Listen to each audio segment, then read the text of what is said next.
I sold my house to cure my husband's cancer. When he recovered, he left me for a younger woman. My son and my business partners laughed at me. I spent a cold night under a storm when I saw a scared little girl shivering from the cold. I used my last $10 to buy her food and a blanket. 3 days later, 17 black cars stopped in front of the shelter. When a billionaire stepped out of the car and saw his daughter with me, he did something that changed everything. I'm glad to have you here. Follow my story until the end and comment the city you're watching from so I can see how far my story has reached. My name is Gretchen, and at 65 years old, I learned that love can be the most expensive mistake you'll ever make. It started with a phone call on a Tuesday morning in March. I was arranging fresh flowers in the antique shop I'd built from nothing over 30 years when my phone rang. The voice on the other end belonged to Dr. Martinez, and the words he spoke changed everything. Mrs. Gretchen, I need you and your husband to come in immediately. The test results are back. My hands trembled as I set down the white roses I'd been holding. Damon had been complaining about fatigue for months, but we'd both attributed it to his age. He was 68 after all. Men his age were supposed to slow down. The diagnosis was pancreatic cancer. Stage 3. I watched my husband of 42 years crumble in that sterile office chair, his weathered hands covering his face as Dr. Martinez explained treatment options. The words blurred together: chemotherapy, radiation, experimental treatments. But one phrase cut through everything else. We're looking at approximately $250,000 for the full treatment protocol. That night, Damon couldn't sleep. I found him in our kitchen at 3 a.m, staring out the window at our small backyard garden. I can't put you through this, he whispered without turning around. Maybe it's my time, Gretchen. Maybe I should just... I wrapped my arms around him from behind, feeling how much weight he'd already lost. Don't you dare talk like that. We're going to fight this together. Our insurance would cover maybe 60% of the costs. The rest would have to come from somewhere else. I knew where. The antique shop was my life's work. I'd started it in 1982 with $300 and a dream, working 18-hour days to build it into something special. The old Victorian house I'd converted sat on prime real estate downtown, filled with carefully curated pieces I'd collected over decades. It was worth nearly $400,000. Our house was paid off, worth another $200,000 in the current market. Between the two properties, we could cover Damon's treatment and have enough left over to rent a small apartment while he recovered. I made the decision without telling him. The next morning, I called a realtor. "Are you sure about this, Mrs. Patterson?" Janet, my realtor, asked when I explained what I wanted to do. "These are major assets. Once you sell, there's no going back." I looked at Damon sleeping fitfully on our couch, his face gaunt and pale. "I'm sure." The process took 6 weeks. 6 weeks of watching Damon grow weaker while I quietly dismantled our life. I sold the shop to a developer who planned to tear it down for condos. The house went to a young couple with 3 children who promised to take care of my rose garden.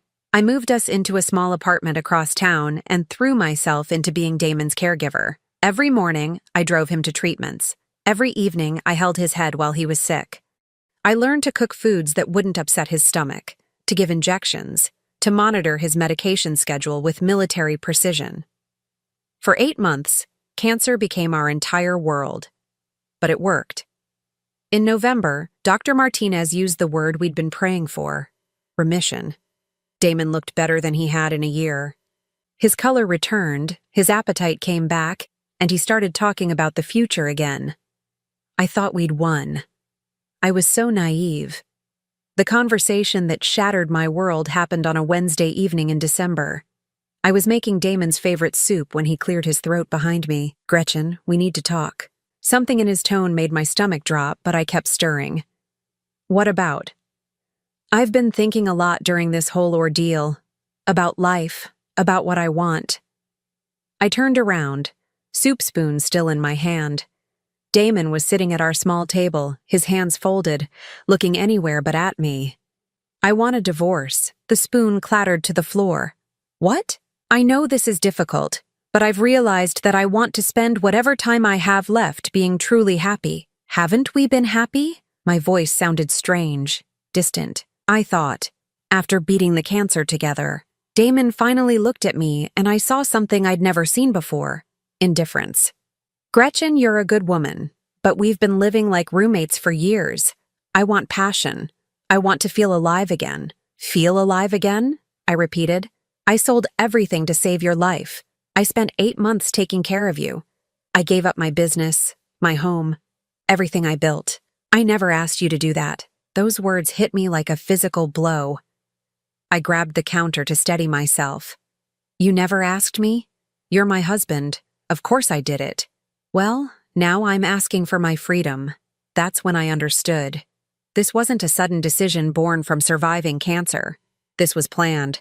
There's someone else, isn't there? Damon's silence was answer enough. Who is she? Her name is Sarah. She was one of my nurses during treatment. I felt like I was falling down a deep well. Sarah. I remembered her. Pretty, blonde, maybe 32 or 33. She'd always been extra attentive to Damon, always smiling and laughing at his jokes. I'd thought she was just being professional. How long? I whispered. Does it matter? How long, Damon? He sighed. Since July. July, right in the middle of his treatment. While I was selling my life's work to pay for his care, he was falling in love with another woman. I want you out by the end of the month, he said, standing up. I'll give you 30 days to find somewhere else to live. This is my apartment too. I'm the one who rented it. My name is on the lease. Sarah will be moving in after the holidays. It would be awkward for all of us if you stayed. I stared at this man I'd loved for 42 years, this man I'd sacrificed everything to save, and I didn't recognize him. Where am I supposed to go? I don't have any money. I spent everything on your treatment. That's not my problem anymore, Gretchen. The next week was a nightmare. I called our son Robert, thinking surely he would understand. Surely he would be outraged by his father's behavior. Mom, I think you need to accept that Dad has the right to be happy, he said when I explained what was happening. You two haven't been in love for years. Everyone could see that. Robert, I gave up everything to save his life, and that was your choice. But you can't hold that over his head forever. I'm not holding anything over his head. I'm just trying to understand how you can support this. Robert sighed, sounding irritated. Look, Mom, you've always been dramatic. Dad told me how you've been guilt-tripping him about the money. Sarah makes him happy in a way you haven't for years. He told you about Sarah? Of course he did. He's been miserable, Mom. Give him a break. I hung up, feeling more alone than ever. My own son was taking his father's side, painting me as the villain in this story. But the worst was yet to come. I had hoped to keep my partnership in Patterson and Associates, the consulting business I'd built with 2 other women before opening the antique shop. It wasn't much, but it would give me a small income while I figured out what to do next. Margaret and Susan called me into the office 2 days after New Year's. Gretchen, we've been discussing your situation, Margaret said, not meeting my eyes. Given everything you're going through personally, we think it might be best if you stepped back from the business. Stepped back? I repeated. I helped found this company. Susan leaned forward, her expression falsely sympathetic. We're concerned about your emotional state. The divorce, the financial stress, it's affecting your judgment. What are you talking about? I've been working here for 20 years. You missed 3 client meetings last month, Margaret said. You seemed distracted, unfocused. I was dealing with my husband's cancer treatment and then a divorce. Of course I was distracted. Exactly our point, Susan said. We think you need time to get your personal life sorted out. We're prepared to buy out your partnership stake. They offered me $15,000 for a partnership worth at least $40,000. I knew they were taking advantage of my situation, but I also knew I didn't have the energy or resources to fight them. By February 1st, I had lost my husband, my son's respect, my home, my business, and my life savings. I was 65 years old with nowhere to go and no one to turn to. The homeless shelter on Maple Street became my temporary address. The social worker who processed my intake form was kind, but overworked. It's just until you get back on your feet, she assured me, handing me a list of rules and mealtimes. Most people don't stay long. But as I lay in my narrow cot that first night, listening to the sounds of 30 other women trying to sleep in one room, I wondered if this was how my story would end. Alone, forgotten, discarded by the very people I'd sacrificed everything for. The woman in the cot next to mine was snoring softly. Across the room, someone was crying quietly into their pillow. Outside, rain began to fall against the windows, and I pulled my thin blanket up to my chin. I closed my eyes and tried not to think about Damon and Sarah in the apartment I'd paid for, sleeping in the bed I'd bought, building a life on the ashes of mine.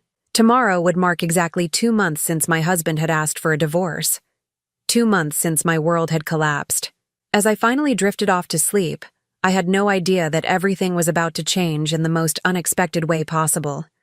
3 weeks at the shelter had taught me things I never imagined I'd need to know. How to make instant coffee taste almost decent by adding a pinch of salt. How to fold clothes so they'd fit in a plastic bag. How to disappear into yourself when the woman 2 beds over started screaming about invisible enemies at 3 in the morning. Most importantly, I learned that dignity was something you had to fight for every single day. The morning of the storm started like any other. I woke at 5:30, before the breakfast bell, and made my way to the communal bathroom. The mirror above the sink showed a woman I barely recognized. My hair, once my pride, now hung limp and gray around a face that had aged years in just months. The shelter provided basic toiletries, but there was only so much you could do with generic shampoo and a bar of institutional soap. I'd been looking for work for 2 weeks, but at 65, most employers saw me as a liability rather than an asset. The few interviews I'd managed to secure always ended the same way. "We'll be in touch," they'd say with polite smiles that didn't reach their eyes.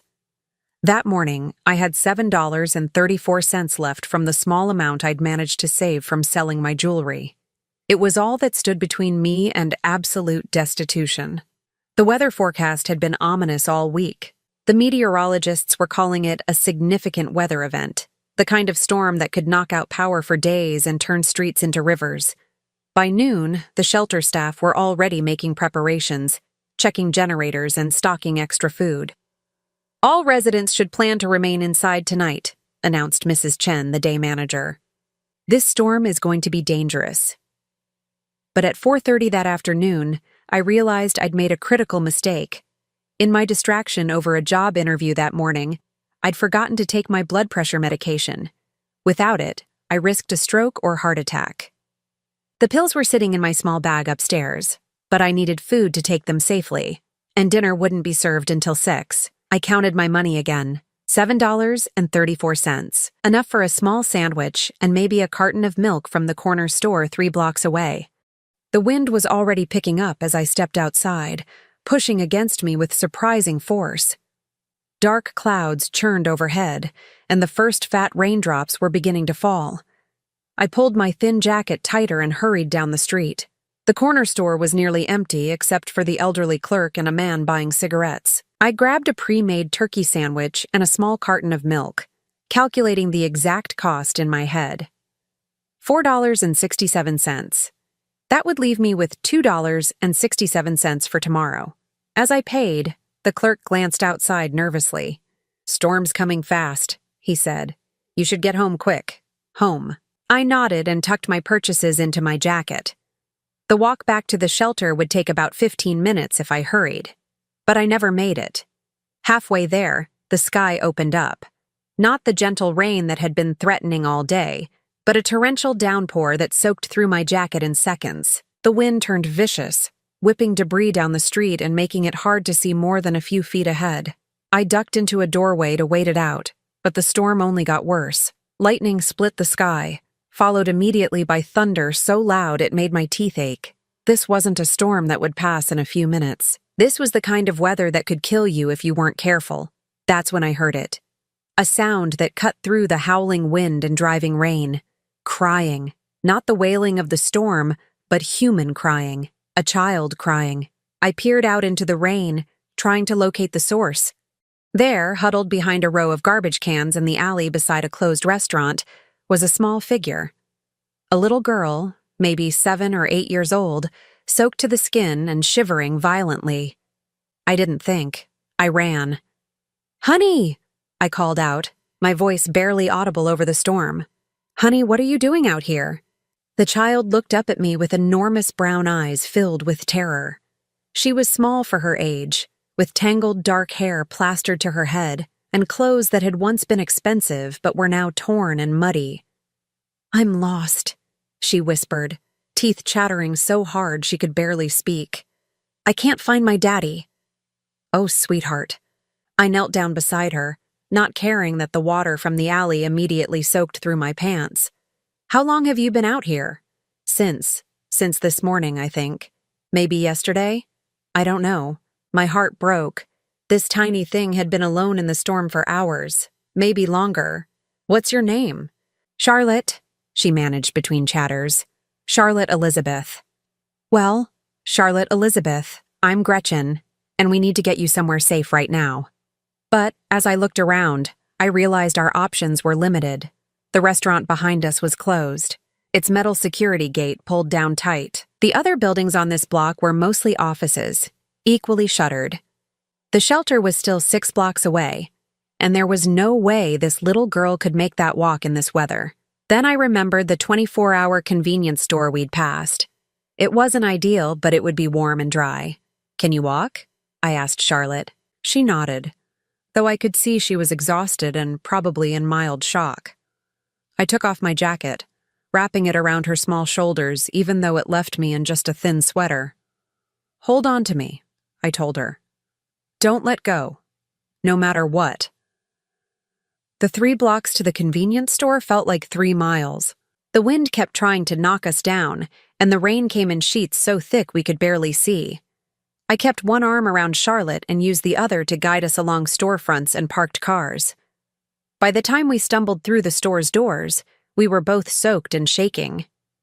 The clerk, a different one from earlier, looked up from his magazine with concern.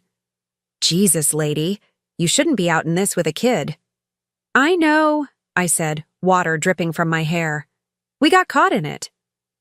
The store was wonderfully warm, with fluorescent lights that seemed impossibly bright after the dark storm outside. Charlotte stayed pressed against my side, her small hand gripping my sweater. I looked around the store, calculating. I had $2.67 left. Charlotte needed dry clothes, or at least something to help warm her up. She needed food. She probably needed medical attention, but that would have to wait until the storm passed. In the clothing section, I found the cheapest options. A child's t-shirt with a cartoon character for $3.99, and a small package of socks for $2.50. Both were too expensive for my budget, but I couldn't leave this child in wet clothes. That's when I made a decision that would change everything. I approached the clerk with the t-shirt, socks, a small bag of cookies, and a bottle of water. "How much for all of this?" He rang it up. $9.47. I had $2.67, but in my other pocket, I had something else. The emergency $20 bill I'd hidden away weeks ago, my last safety net. Money I'd sworn to save for a true emergency. Looking at Charlotte, blue-lipped and shivering, I knew this qualified. "Here," I said, pulling out the 20. The clerk handed me my change, $10.53.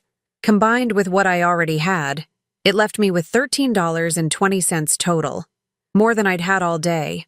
In the store's small bathroom, I helped Charlotte change into the dry shirt. Her clothes underneath were soaked, but at least the outer layer was warm now. I used paper towels to dry her hair as much as possible and helped her put on the clean socks. "Better?" I asked. She nodded, and for the first time since I'd found her, she smiled slightly. "Thank you." We settled in a corner of the store with the cookies and water. Charlotte ate like she hadn't seen food in days, which made me wonder exactly how long she'd been missing. "Charlotte, where do you live?" I asked gently. "In a big house," she said around a mouthful of cookie, "with lots of windows and a big yard. Do you remember your address?" She shook her head. "Daddy says I'm not supposed to tell strangers where I live." Smart girl and smart father, but it made finding her family more complicated. "What about your daddy's name? His full name?" Marcus, she said immediately. Marcus Wellington. The name meant nothing to me, but I filed it away. Does your daddy have a phone number you remember? Again, she shook her head. I'm not supposed to remember numbers either, but I was at school, and then there were these men. Her voice trailed off, and I saw fear creep back into her eyes. What men, honey? They said they knew my daddy. They said I had to come with them. But they were mean and they scared me, so I ran away. My blood went cold. This wasn't just a lost child. This was something much more serious. Charlotte, when did this happen? When did the men try to take you? 3 days ago? Maybe 4? I've been hiding ever since. 3 or 4 days. This little girl had been surviving on the streets for nearly a week, hiding from what sounded like kidnappers. How had no one found her? How had there been no Amber Alerts, no police search? Unless there had been, and I just hadn't seen them. Living in the shelter, I didn't have regular access to news or social media. We need to call the police, I told her gently. Charlotte's reaction was immediate and terrifying. She grabbed my arm with both hands, her eyes wide with panic. No, no police. The men said if I called the police, they'd hurt my daddy. Sweetheart, the police are the good guys. They help find lost children. No, she said again, tears starting to flow. Please don't call them. Please. I held her as she cried, feeling her tiny body shake with fear. Whatever had happened to her, whatever those men had told her, she was genuinely terrified of involving the authorities. The storm raged on outside. Through the store windows, I could see trees bending nearly horizontal in the wind. Power lines sparked and swayed dangerously. This was no ordinary storm. Okay, I said finally. No police tonight. But Charlotte, we have to find your daddy somehow. She nodded, wiping her nose on her sleeve. He's probably looking for me. I'm sure he is. We spent the next 4 hours in that convenience store. The clerk, whose name was Danny, turned out to be kind-hearted beneath his gruff exterior. When he realized what was happening, he stopped charging me for the hot chocolate from the machine and let us stay as long as we needed. Storm like this, nobody should be out there, he said. You can wait here until it passes. Around midnight, the worst of the weather finally moved through. The rain diminished to a steady drizzle, and the wind died down enough that we could hear ourselves think. We should try to find a safe place for you to sleep, I told Charlotte. Tomorrow we'll figure out how to find your daddy. But where could we go? I couldn't bring her to the shelter. They had strict policies about children. And besides, it wasn't safe for a little girl there. Hotels were out of the question with my limited funds. I know a place, Charlotte said quietly. There's a park not far from here. It has a gazebo with a roof.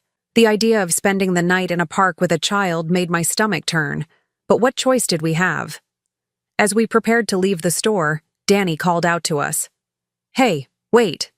He walked over with a plastic bag. Take these, he said, handing me the bag. Inside were granola bars, bottled water, and a small blanket from the store's camping section. I can't pay for these, I told him. Didn't ask you to, he replied. Kid needs to eat.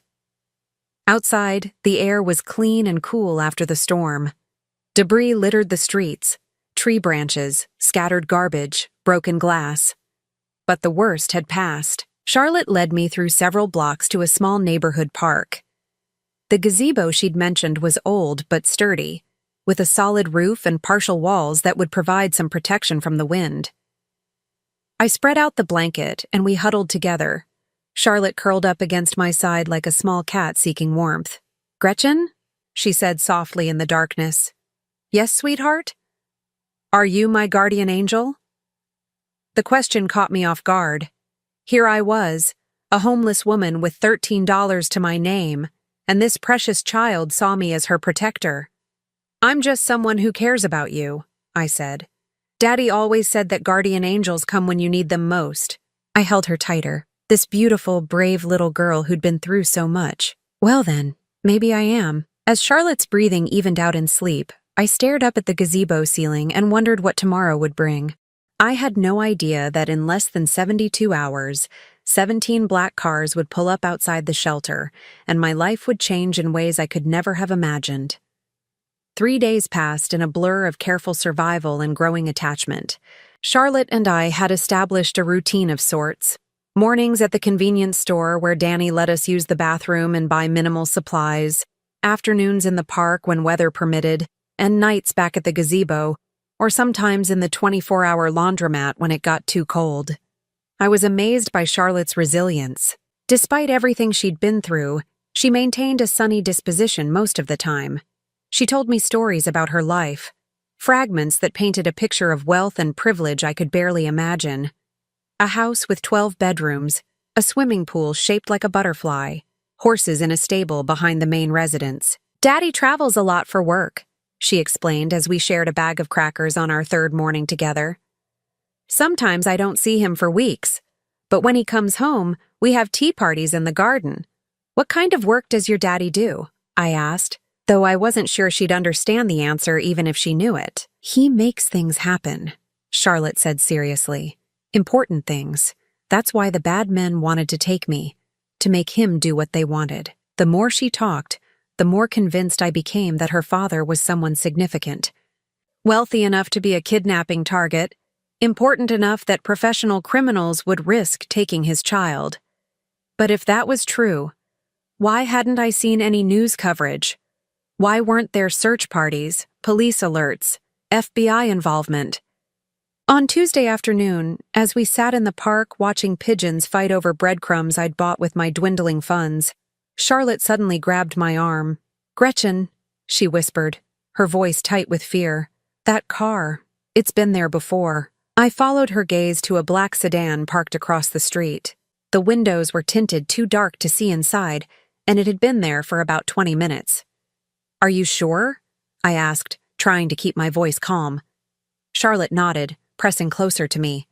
"Yesterday, when we were at the store, and the day before, near the gazebo." My heart rate spiked. If someone was watching us, if the kidnappers had found Charlotte again, we were in serious danger. A 65-year-old woman and a small child were no match for professional criminals. "We're going to walk away very calmly," I told her quietly. "Just like we're going somewhere normal. Don't look back at the car." We gathered our few belongings and started walking deeper into the park, toward the tree line where we could disappear if necessary. Behind us, I heard a car door slam. "They're following us," Charlotte whimpered. I picked up our pace, my mind racing. There was a shopping center about 6 blocks away, lots of people and security cameras, if we could make it there. "Excuse me." The voice behind us was male, authoritative. I didn't turn around. "Ma'am, please stop." I grabbed Charlotte's hand and started running. She kept up surprisingly well for such a small child, but I could hear footsteps gaining on us. "We're not going to hurt you." "Right." That's what they all said. We made it maybe 2 blocks before a second black car appeared at the intersection ahead of us. Then a third came from our left. We were surrounded. Men in dark suits emerged from the vehicles. Not the rough criminals I'd expected, but professionals in expensive clothes with earpieces and the kind of bearing that suggested military or law enforcement backgrounds. I pulled Charlotte behind me, my heart hammering. "Stay back!" I shouted. "I've called the police." It was a lie, but maybe they'd believe it. One of the men, older than the others with graying hair and kind eyes, stepped forward with his hands visible. "Mrs. Ma'am, my name is Agent Richards. We're not here to harm anyone. We're looking for Charlotte Wellington." Charlotte's grip on my hand tightened. "Is that your last name, sweetheart?" I asked quietly. She nodded, tears streaming down her face. But they might be lying. The bad men could be pretending. Agent Richards seemed to understand her fear. "Charlotte, honey, do you remember the song your daddy used to sing to you when you couldn't sleep? The one about the mockingbird?" Charlotte's eyes widened. "How do you know that?" "Because your daddy told me. He's been looking for you for 6 days, sweetheart. He's very worried." "Daddy's really looking for me?" "He is. And he's right here." Richard spoke into his earpiece, and moments later, the most expensive car I'd ever seen pulled up to the curb. Not just expensive, extraordinary. A Rolls-Royce that probably cost more than I'd made in 5 years. The man who stepped out took my breath away. He was tall, maybe 6'3", with dark hair silvered at the temples and the kind of presence that commanded attention without effort. His suit probably cost more than most people's monthly rent, and everything about him screamed power and wealth. But when he saw Charlotte, all of that fell away. "Charlotte! Daddy!" She broke away from me and ran to him, launching herself into his arms. He caught her and held her like she was the most precious thing in the world, his face buried in her hair as his shoulders shook with emotion. "Thank God," he whispered, his voice breaking. "Thank God you're safe." I stood there watching this reunion, suddenly acutely aware of my own appearance.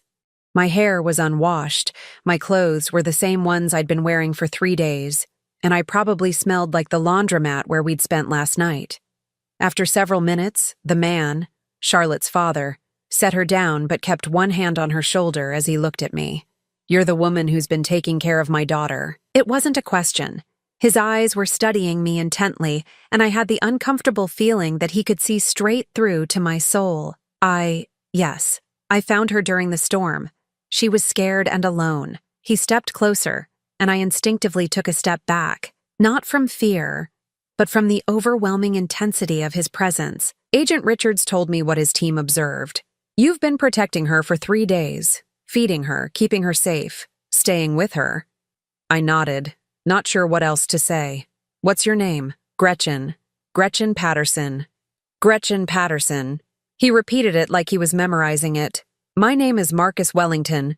The name still didn't mean anything to me, but clearly it should have. Agent Richards and the other men were watching our interaction with the kind of attention reserved for significant moments. "Charlotte told me what you did for her," Marcus continued. "How you spent your last money to buy her dry clothes and food. How you protected her from the people she was afraid of. Any decent person would have done the same thing." Something shifted in his expression. "No, Gretchen. Most people would have called the authorities immediately and gone on with their lives. You made yourself responsible for a stranger's child." Charlotte tugged on her father's sleeve. "Daddy, Gretchen doesn't have a home. She's been sleeping outside with me." Marcus's attention sharpened. "You're homeless?" I felt heat rise in my cheeks. "It's temporary. I'm getting back on my feet." "Why?" The question was direct, almost blunt. I wasn't sure how to answer without explaining my entire story. "Life circumstances," I said finally. Marcus studied me for another long moment, then spoke to Agent Richards. "I want a full background check within 2 hours. Everything. Financial history, criminal record, medical records, employment history, family situation, everything." "Sir, that's not really necessary." "It's very necessary." Marcus's tone brooked no argument. "This woman has been caring for my daughter for 3 days. I need to know who she is." I felt a flash of indignation. "I don't need your investigation. I'm not asking for anything from you." "Maybe not," Marcus said. "But I'm asking something from you." "What?" "I'd like you to come with us. Charlotte doesn't want to let you out of her sight, and frankly, neither do I. At least until I can properly thank you for what you've done." Charlotte immediately grabbed my hand. "Please, Gretchen, don't leave me." "Sweetheart, you're safe now. You're with your daddy. But I want you to come too. Please." I looked between Charlotte's pleading face and her father's unreadable expression. "I don't think that's appropriate. You have your daughter back. That's what matters." "Get in the car, Gretchen." It wasn't a request. Marcus Wellington might have been grateful, but he was clearly a man accustomed to being obeyed. "I'd rather not." "I'm afraid I have to insist." Agent Richards stepped closer. "Ma'am, Mr. Wellington just wants to ensure your safety. You've been exposed to a dangerous situation by helping Charlotte. Until we're certain the threat has been neutralized, you could be at risk." That possibility hadn't occurred to me. If the kidnappers had been watching us, if they'd seen me with Charlotte, I might indeed be in danger. "For how long?" 24 hours, Marcus said. "Give me 24 hours to debrief Charlotte, deal with the security situation, and figure out how to properly thank you. Then, if you want to leave, you're free to go." Charlotte was still holding my hand, looking up at me with those enormous brown eyes. "Please, Gretchen. I'm scared without you, and that decided it. The interior of the Rolls-Royce was like nothing I'd ever experienced. Leather seats softer than most beds, climate control that made the air feel like a gentle spring breeze, and enough space that Charlotte and I could sit comfortably while Marcus sat across from us. "Where are we going?" I asked. "Somewhere safe," Marcus replied, but he was looking at Charlotte, not me. "Baby girl, I need you to tell me everything that happened, starting with the day you disappeared."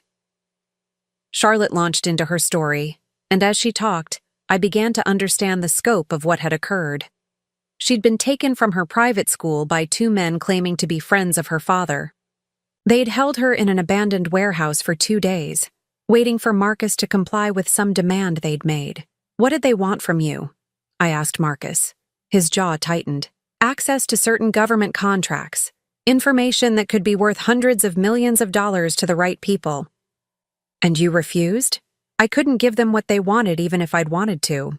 The information doesn't exist in the way they thought it did. So, they just kept Charlotte? They were waiting for me to change my mind. What they didn't count on was Charlotte being resourceful enough to escape."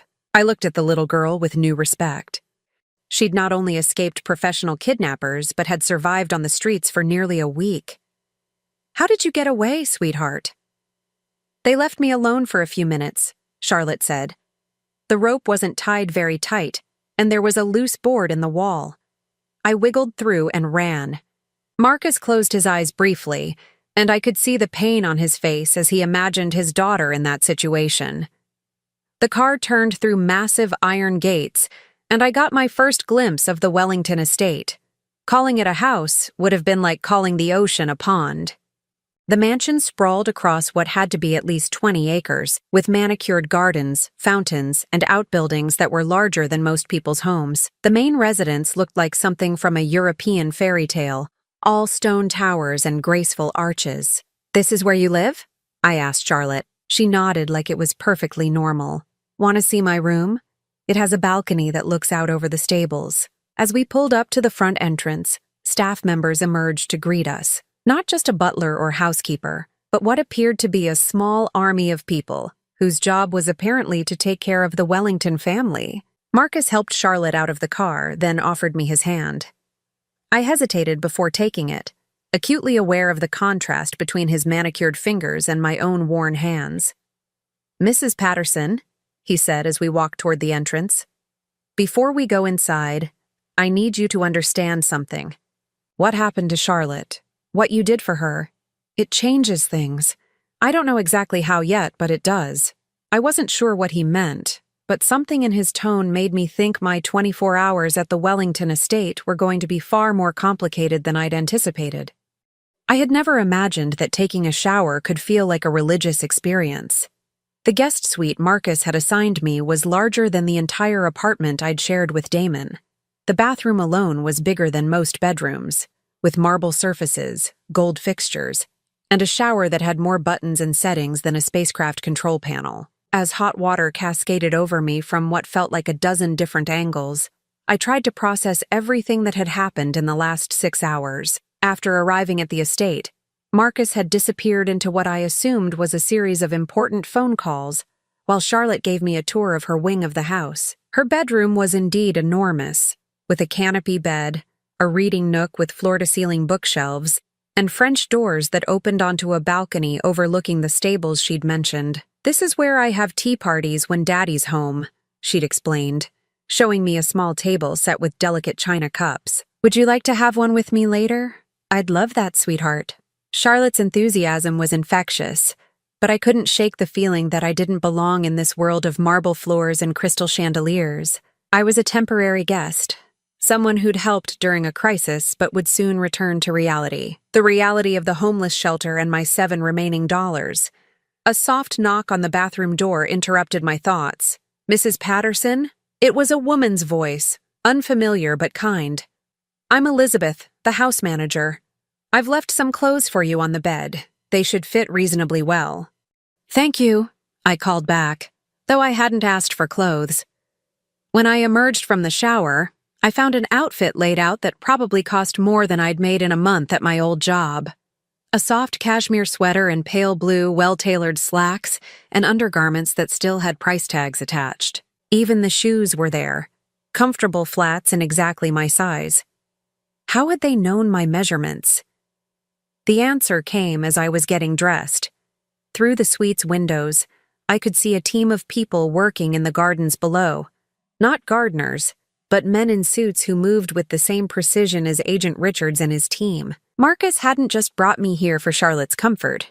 He really had been concerned about my safety, and that suggested resources far beyond what I'd initially realized. A gentle knock on the main door interrupted my thoughts. "Come in," I called. Elizabeth entered with a warm smile. She was perhaps 50 years old, with graying brown hair and the kind of efficient manner that suggested she'd been managing wealthy households for decades. "How are you feeling, dear?" she asked, looking me over approvingly. "Much better, I imagine. The clothes are beautiful, but I can't accept them. I don't have any way to pay you back." Elizabeth's smile didn't waver. "They're a gift from Mr. Wellington. He specifically requested that you have everything you might need during your stay." "I'm only staying 24 hours. "Of course," Elizabeth agreed, though something in her tone suggested she wasn't entirely convinced. "Mr. Wellington would like to see you in his study when you're ready. Charlotte is having her dinner, and then a bath. She's had quite an ordeal." The study was exactly what I would have expected from a man like Marcus Wellington. Dark wood paneling, leather-bound books, and furniture that looked like it had been crafted by master artisans. Marcus himself sat behind a massive desk, still wearing his expensive suit, but with his tie loosened and his sleeves rolled up. He looked up when I entered, and something flickered in his expression. "You look rested." "I feel human again," I admitted. "Thank you for the clothes, but I can't accept them." "We'll discuss that later." He gestured to a chair across from his desk. "Please sit. We need to talk." I settled into the chair, which was more comfortable than it looked. "About what?" "About you." Marcus leaned back, studying me with those intense eyes. "I had my people run the background check I mentioned. I know about the divorce, the medical bills, your husband's betrayal. I know about your business, what you sacrificed, and how you ended up at the shelter." Heat flooded my cheeks. The idea of strangers investigating my personal life, learning about my failures and humiliations, made me feel exposed and vulnerable. "You had no right." "I had every right," Marcus interrupted smoothly. "A stranger spent 3 days caring for my daughter in circumstances that could have been dangerous for both of them. I needed to know who you are." "And what did you conclude?" "That you're exactly who you appeared to be. A woman who has been dealt a series of terrible hands, but who still chose to help a frightened child with the last money she had." I didn't know what to say to that. Marcus leaned forward, his expression becoming more serious. "Gretchen, I want to make you an offer." "What kind of offer?" "I need someone to help with Charlotte. Someone she trusts. Someone who understands what she's been through." He paused. "I travel frequently for business, sometimes for weeks at a time. Charlotte has nannies and tutors, but what she doesn't have is someone who genuinely cares about her well-being." "She has you." "When I'm here, yes, but I'm not here enough." There was pain in his voice, the guilt of a father who knew his work kept him away from his daughter. "What happened this week has made me realize that Charlotte needs more stability in her life, more consistency." "What exactly are you suggesting?" "I'm offering you a position as Charlotte's companion. Not a nanny, she's too old for that, but someone who would be responsible for her emotional well-being when I'm traveling. Someone who would live here, be part of her daily life." I stared at him. "You want me to move in here?" "The position comes with a salary of $200,000 per year, plus complete benefits, housing, meals, and a generous expense account for anything Charlotte might need." $200,000. I tried to process that number. It was more money than I'd ever dreamed of making. "Plus," Marcus continued, "there would be a signing bonus of $50,000 to help you get back on your feet." "This is insane," I said quietly. "You don't know me. You don't know if I'm qualified to take care of a child. I know you spent 3 days protecting her when you had nothing to gain and everything to lose. I know you gave her your last $20 when you were homeless yourself." I know she feels safe with you in a way she hasn't with anyone since her mother died. Her mother died? Marcus's expression grew distant. Cancer. When Charlotte was 5. It's just been the two of us ever since, and I haven't done nearly as good a job as I should have. I understood then. This wasn't just about hiring help. This was about a father who knew he was failing his daughter and had found someone who could fill a void he couldn't fill himself. Why me? I asked. You could hire anyone, someone with credentials, experience with wealthy families. Charlotte doesn't trust easily, Marcus said. She's been through too much, but she trusts you. That's worth more than any credentials. I thought about Charlotte's small hand in mine during the storm, the way she'd curled up against me in the gazebo, how she'd called me her guardian angel. I need time to think about this. Of course. Take all the time you need. But before I could respond, Elizabeth appeared in the doorway. I'm sorry to interrupt, Mr. Wellington, but there's a situation at the front gate. Marcus frowned. What kind of situation? A man claiming to be Mrs. Patterson's husband. He's quite insistent about seeing her. My stomach dropped. Damon, you don't have to see him, Marcus said immediately. Security can remove him from the property. But I was already standing. No, I'll talk to him. I need to know what he wants. Marcus's expression hardened. Then, I'm coming with you. The front gate was a quarter mile from the main house, but we could hear Damon's voice even from that distance. He was shouting at the security guard, demanding to be let in, threatening to call the police. As our car approached, I could see him clearly for the first time since the divorce. He looked older, thinner, and there was something desperate about his posture that I'd never seen before. The moment he saw me, his whole demeanor changed. Gretchen! He rushed toward the car as I got out. Thank God I found you. What are you doing here, Damon?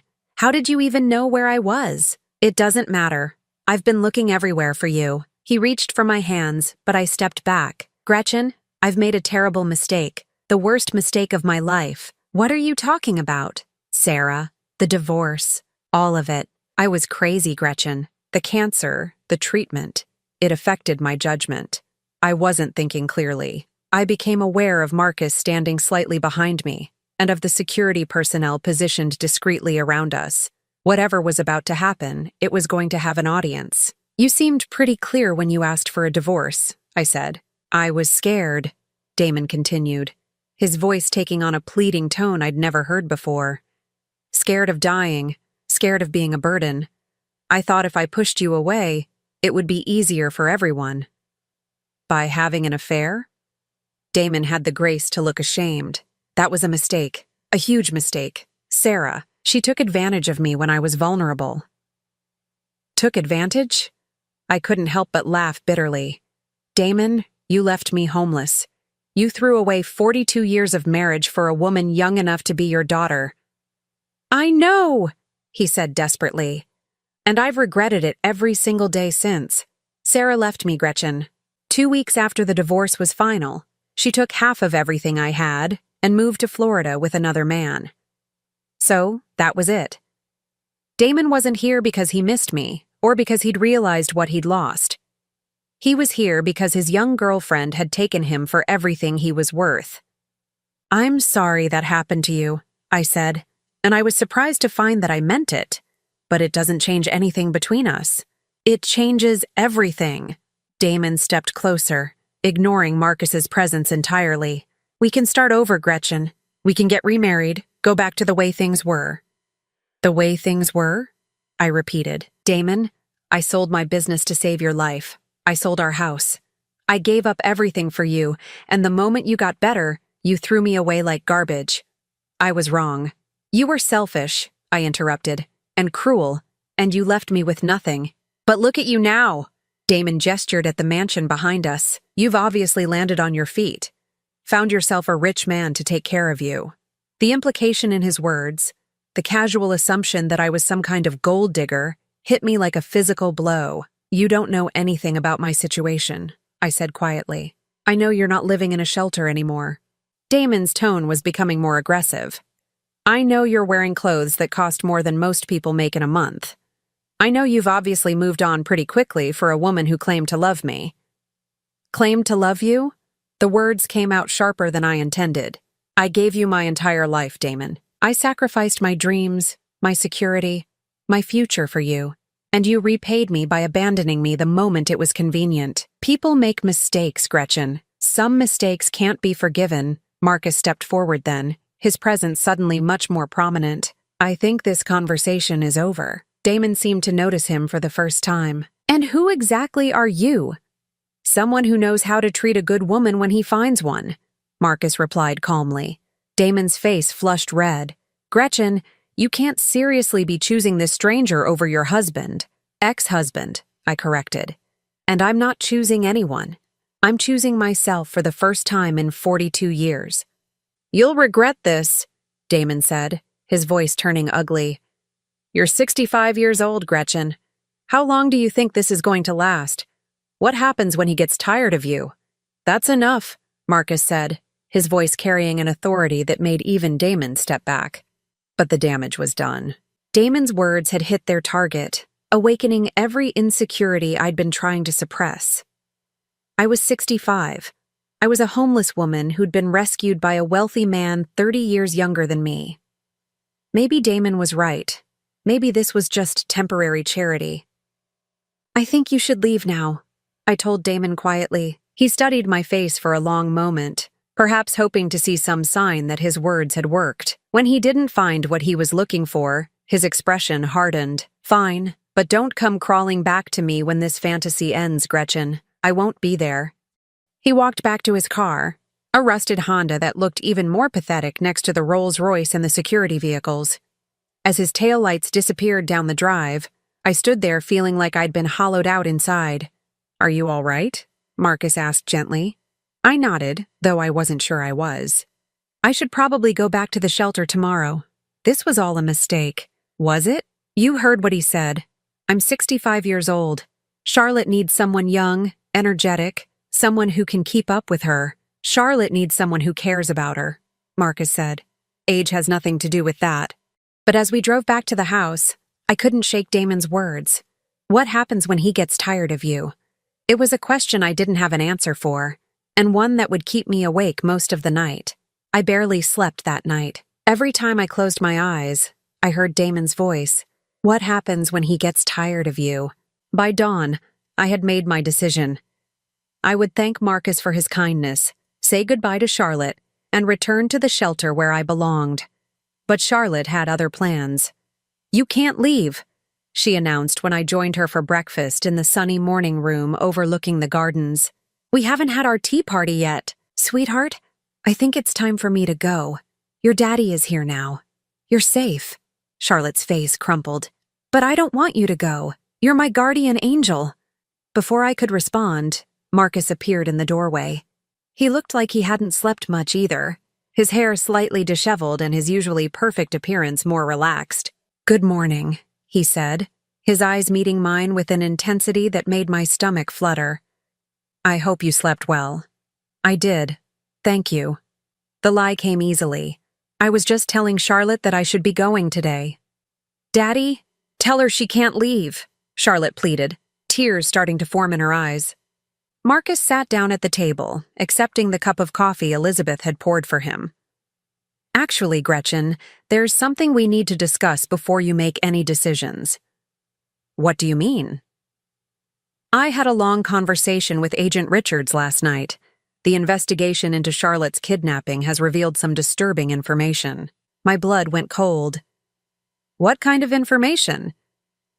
The men who took Charlotte weren't just after money or business secrets. They were specifically targeting my family because of certain government contracts my company holds.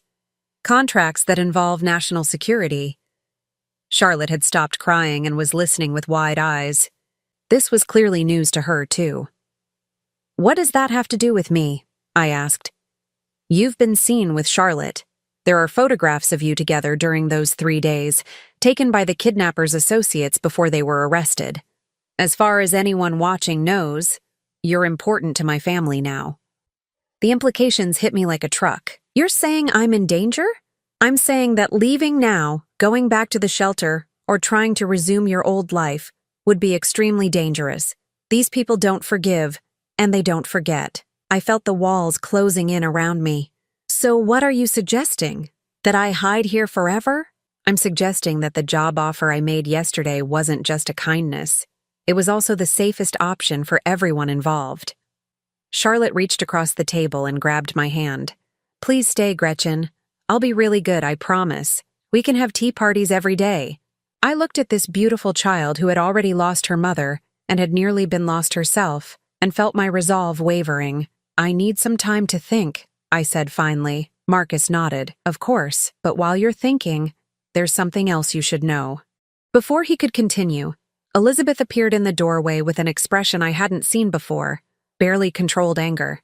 Sir, I'm sorry to interrupt, but there's another situation at the gate. Marcus's jaw tightened.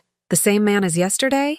No, sir. This time it's a younger man claiming to be Mrs. Patterson's son. He's with the older gentleman from yesterday, and they're both quite agitated.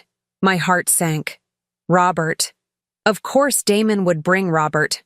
I don't have to see them, I said quickly. Actually, you do. Marcus's voice was calm but firm. If we don't deal with this now, they'll keep coming back. Better to handle it once and for all. 20 minutes later, I found myself facing both Damon and Robert at the front gate.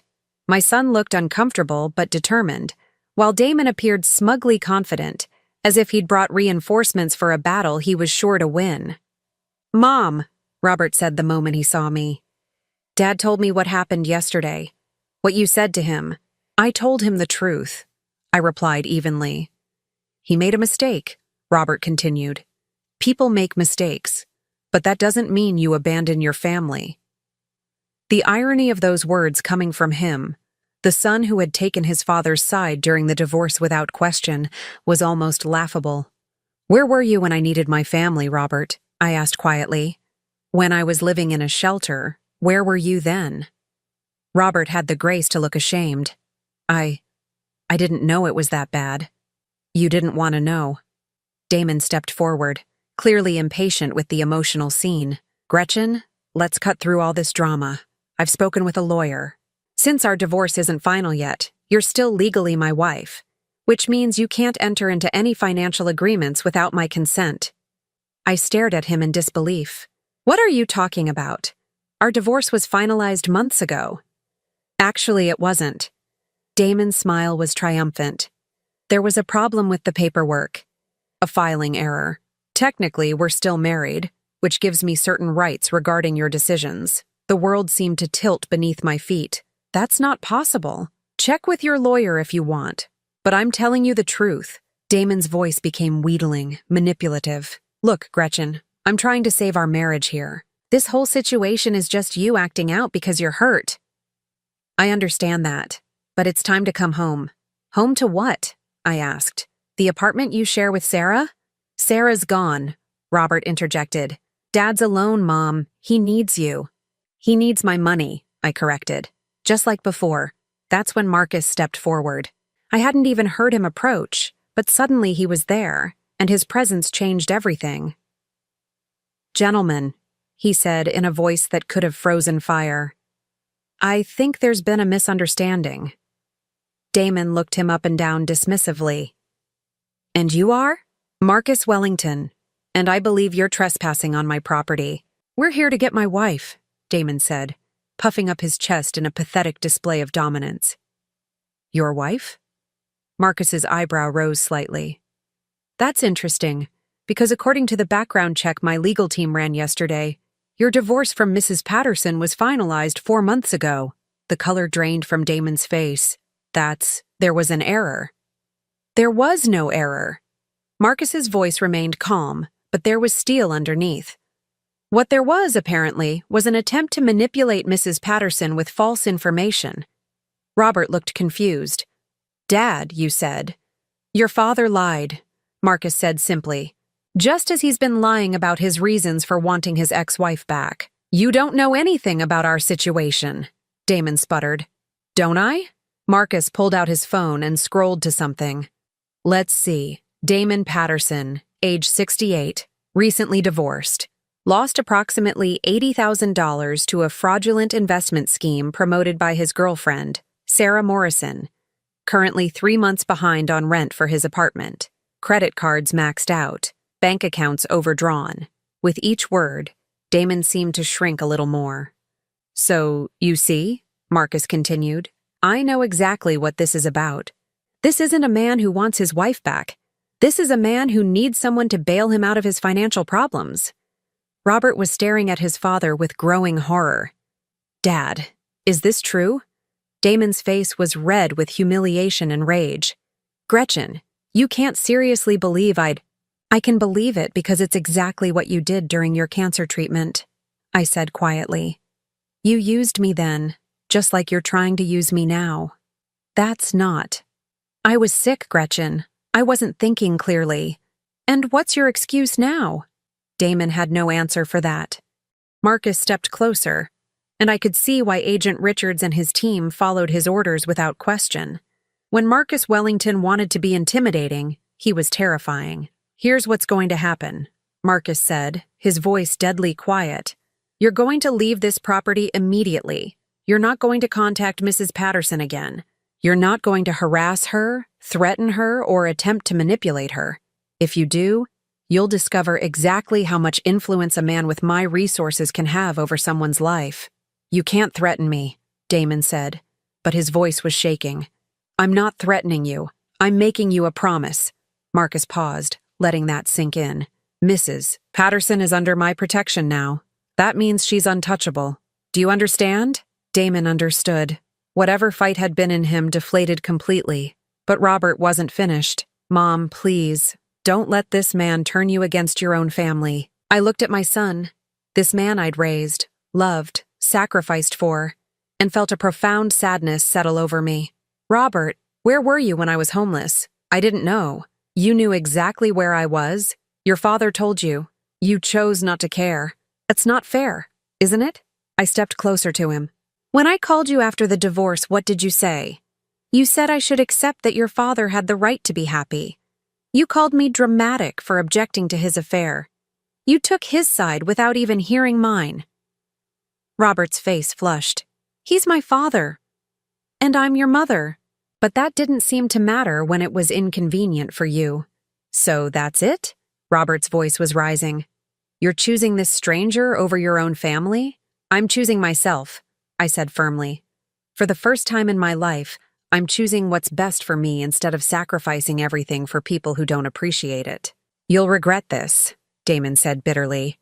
Both of you will regret this. Marcus's expression didn't change. Are you threatening my family, Mr. Patterson? The word family hit me like a lightning bolt. Marcus had just referred to me as family. Because if you are, Marcus continued, I should mention that every word of this conversation is being recorded. Threatening the family of someone with government security clearance is a federal crime. That was the final blow. Damon and Robert left without another word, their heads down and their dignity in tatters. As their car disappeared down the drive, I felt like I'd just witnessed the end of a chapter of my life. Are you all right? Marcus asked gently. I nodded, though I wasn't entirely sure I was. Did you mean it? What you said about family? Marcus was quiet for a long moment. Charlotte lost her mother when she was 5. I've been trying to be both parents to her, but I've failed in a lot of ways. She needs stability, love, someone who puts her first. He turned to look at me directly. But it's more than that, Gretchen. In the 3 days you spent protecting her, Charlotte smiled more than she had in months.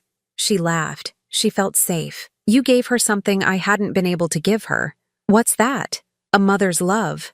The words hung in the air between us, heavy with meaning. I can't replace her real mother, I said softly. I'm not asking you to replace anyone. I'm asking you to be yourself. To be the woman who spent her last $20 on a frightened child. To be the person who made Charlotte feel safe when her whole world was falling apart. We stood there in the afternoon sunlight, and for the first time since this whole ordeal began, I allowed myself to imagine what it might be like. To wake up every morning in that beautiful guest suite, to have tea parties with Charlotte in her garden, to be part of a family that actually wanted me. The job offer still stands, Marcus said quietly. $200,000 a year, plus benefits, plus the signing bonus. But more than that, Gretchen, You'd be giving Charlotte something she's never really had, a stable, loving presence in her daily life. I thought about the shelter, about my 7 remaining dollars, about the loneliness that had become my constant companion. Then I thought about Charlotte's bright smile, her small hand in mine, the way she'd called me her guardian angel.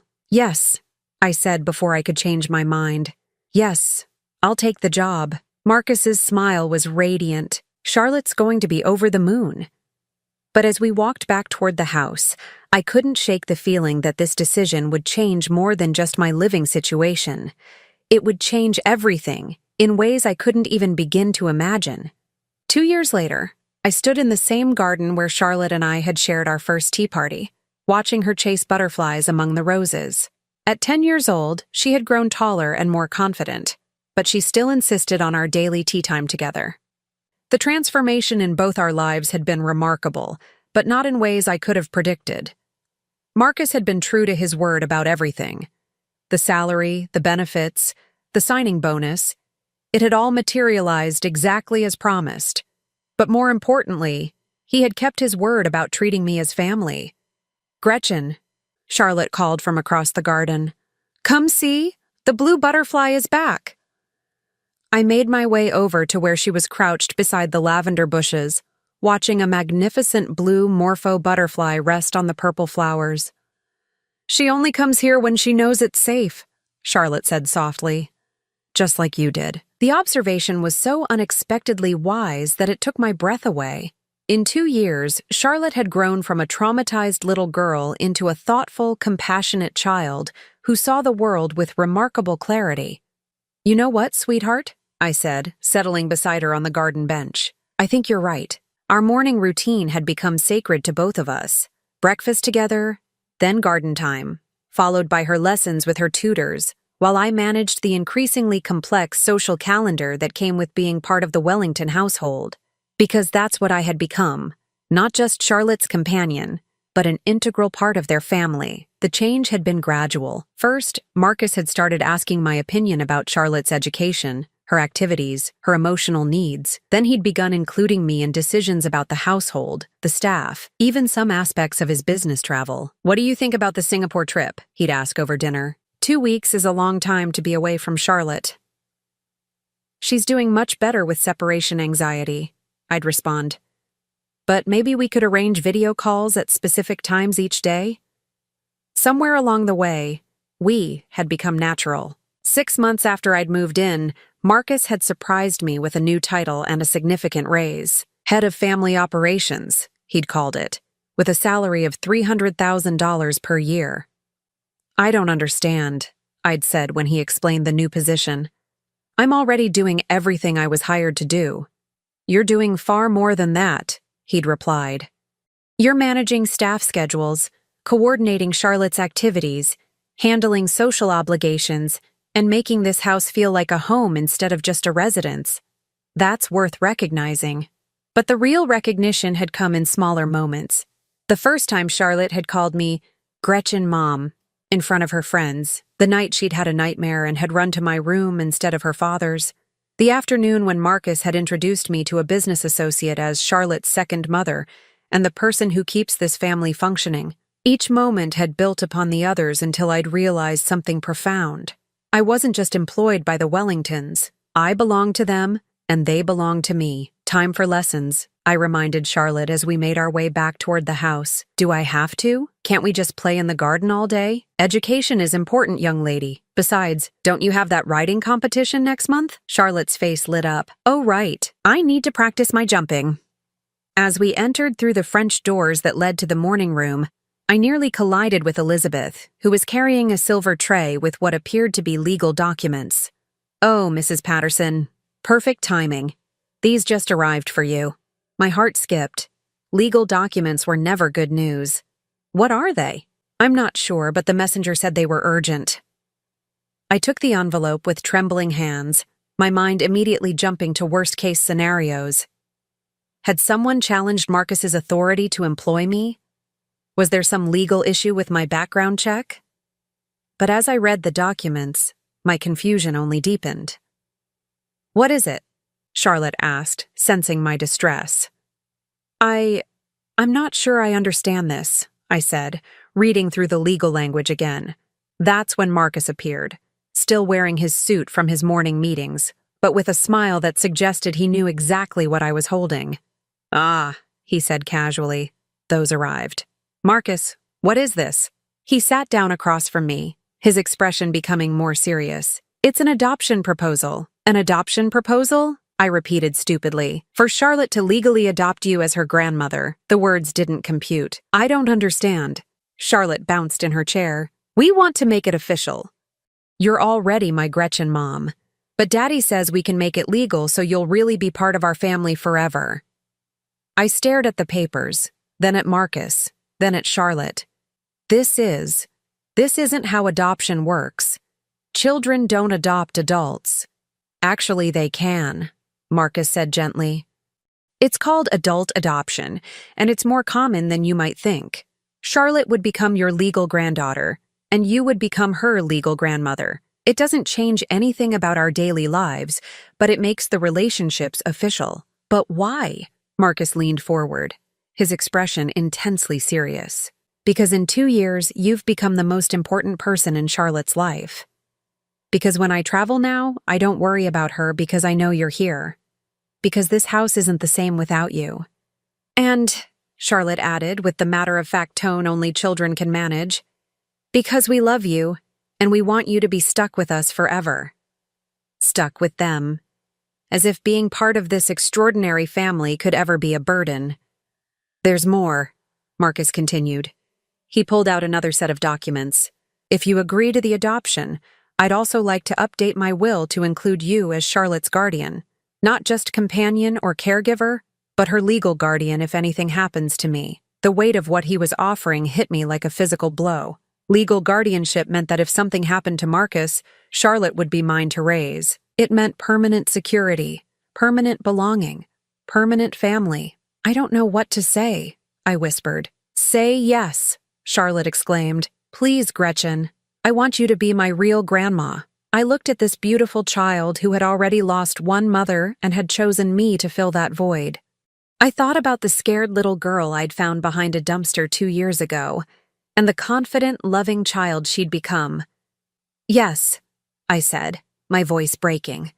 Yes, absolutely yes.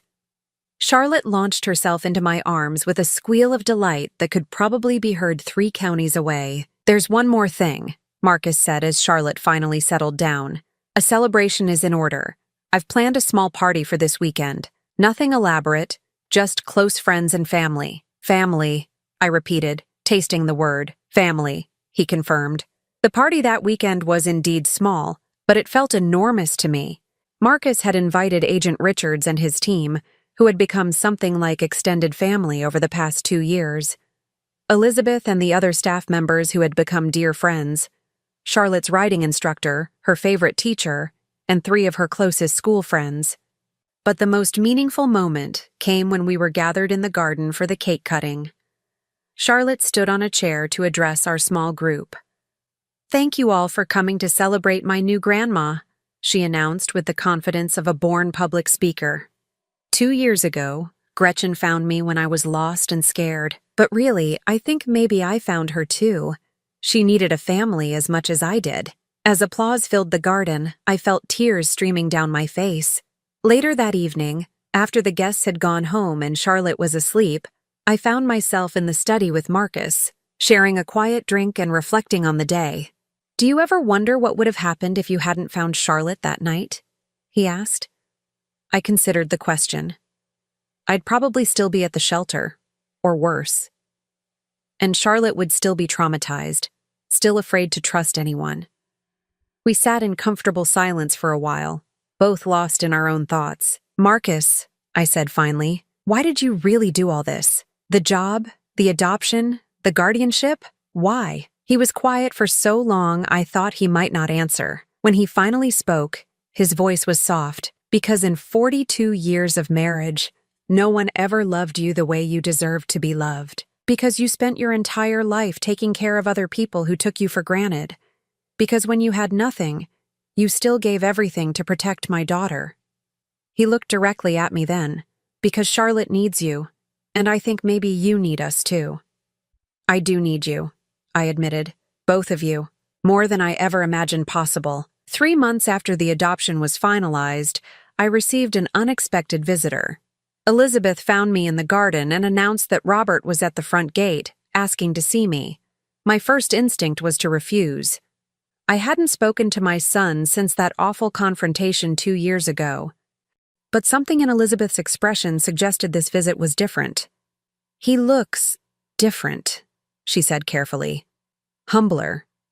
I found Robert standing beside a modest sedan, dressed in simple clothes that were a far cry from the expensive suits he used to favor. He'd lost weight, and there were lines around his eyes that hadn't been there before. "Hello, Mom," he said quietly when he saw me. "Robert." We stood looking at each other for several awkward moments before he spoke again. "I came to apologize. I know it's too little, too late, but I needed to say it.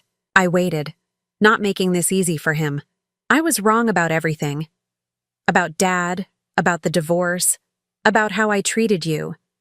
I was selfish and cruel, and I've regretted it every day since. What changed?" I asked. Robert looked down at his hands. "Dad came to me 6 months ago. He needed money, and I was the only family he had left. I gave him what I could, but it was never enough. He kept asking for more, making bigger and bigger demands. He looked up at me with eyes that held genuine remorse. I realized that's exactly what he'd done to you. Used you until there was nothing left, then discarded you when you couldn't give anymore. I tried to tell you that. I know. I should have listened." Robert's voice broke slightly. "I should have protected you instead of abandoning you." I felt my anger beginning to soften, replaced by sadness for the relationship we'd lost. "Robert, I appreciate the apology. I really do. But I can't just forget what happened. I understand. I don't expect forgiveness. I just wanted you to know that I see clearly now. What Dad did was unforgivable, and what I did was almost as bad." He reached into his car and pulled out a small wrapped package. "This was supposed to be your birthday present 3 years ago, the one I never gave you because I was angry about the divorce." I unwrapped it to find a small silver frame containing a photo from my 50th birthday party. Robert was perhaps 25 in the picture, his arm around me, both of us laughing at something his then-girlfriend had said. "I found it while cleaning out my apartment," he said. "I'm moving back to Denver, starting over. But I wanted you to have this, in case you ever want to remember when things were good between us." Looking at that photo, I remembered the son who used to call me every Sunday, who brought me flowers on Mother's Day, who had once told his friends I was the strongest woman he knew. "I'm glad you're starting over," I said sincerely. "I hope you find happiness. I hope I find peace," Robert replied. "I hope someday I can become the son you deserved." After he left, I stood in the garden for a long time, holding that photo and thinking about forgiveness, redemption, and second chances. That evening, Charlotte found me there. "You look sad, Gretchen Grandma," she said, using the new title she'd insisted on since the adoption. "Not sad, sweetheart, just thoughtful." "About what?" I showed her the photo. "About how sometimes people make terrible mistakes, but they can change if they really want to." Charlotte studied the picture seriously. "Is that your son? The one who was mean to you?" "Yes, but he apologized today. He said he was sorry for how he treated me. Do you forgive him?" The question, asked with such innocent directness, made me think. "I think I'm learning to," I said finally. Charlotte nodded sagely. "Daddy says forgiveness doesn't mean you have to trust someone again. It just means you stop letting their bad choices hurt you." Out of the mouths of babes. As we walked back to the house together, Charlotte's small hand in mine, I reflected on the extraordinary journey that had brought me to this moment. 2 years ago, I had been a broken woman with nothing left to lose. I had spent my last $20 on a frightened child and thought I was making the final gesture of a failed life. But that gesture had led to this: a family that cherished me, a home where I was valued, a future full of love and purpose. Sometimes guardian angels, I realized, come to save themselves as much as the people they protect. And sometimes the very act of giving everything away is what finally brings you everything you never knew you needed.